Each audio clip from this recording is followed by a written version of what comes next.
MSNBC's Joe Scarborough has hit out at the evangelical Christian leaders who have not come out and spoken against President Donald Trump following his speech at the National Prayer Breakfast. The Morning Joe host accused Trump of mocking the words of Jesus Christ by using the usually nonpartisan annual event to attack his political enemies and address his recent impeachment acquittal. During his speech, Trump described how he does not like people who say, "I pray for you," when they know that that's not so, in an apparent reference to House Speaker Nancy Pelosi, who previously remarked she did just that during the impeachment hearings.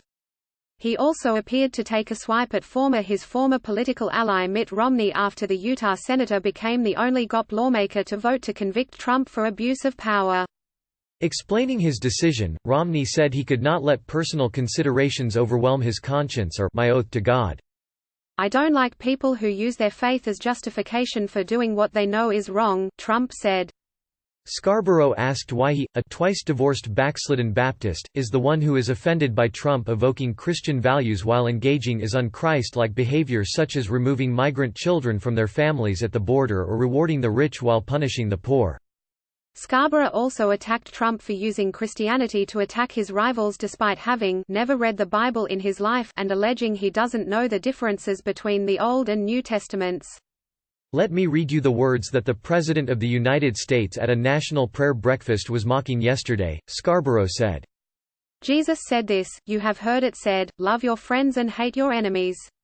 But I tell you, love your enemies and pray for those who persecute you, that you may be sons and daughters of your Father in heaven. If you love only those who love you, what reward will you get? And do not evil men do that? And if you greet only your brothers, only your friends, what are you doing more than others? Do not even pagans do that?"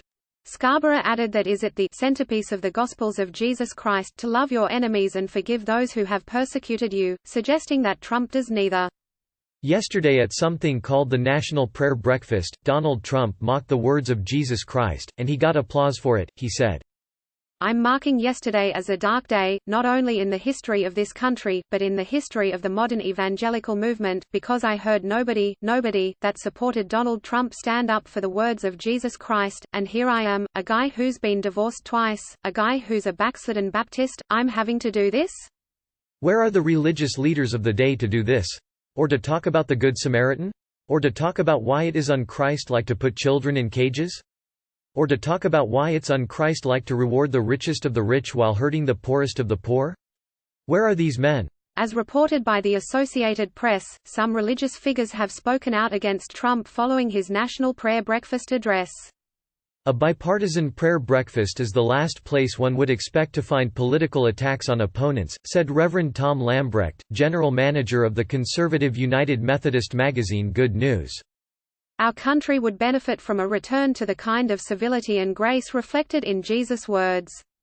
Professor Robert Franklin, who teaches moral theology at Atlanta's Emory University's Candler School of Theology, added to AP, "If the president is feeling persecuted, he would be well served to spend quality time with his pastor while studying what Jesus did when he was persecuted." The religion of Jesus promotes the virtues of humility, self-accountability, forgiveness and reconciliation. The White House has been contacted for comment.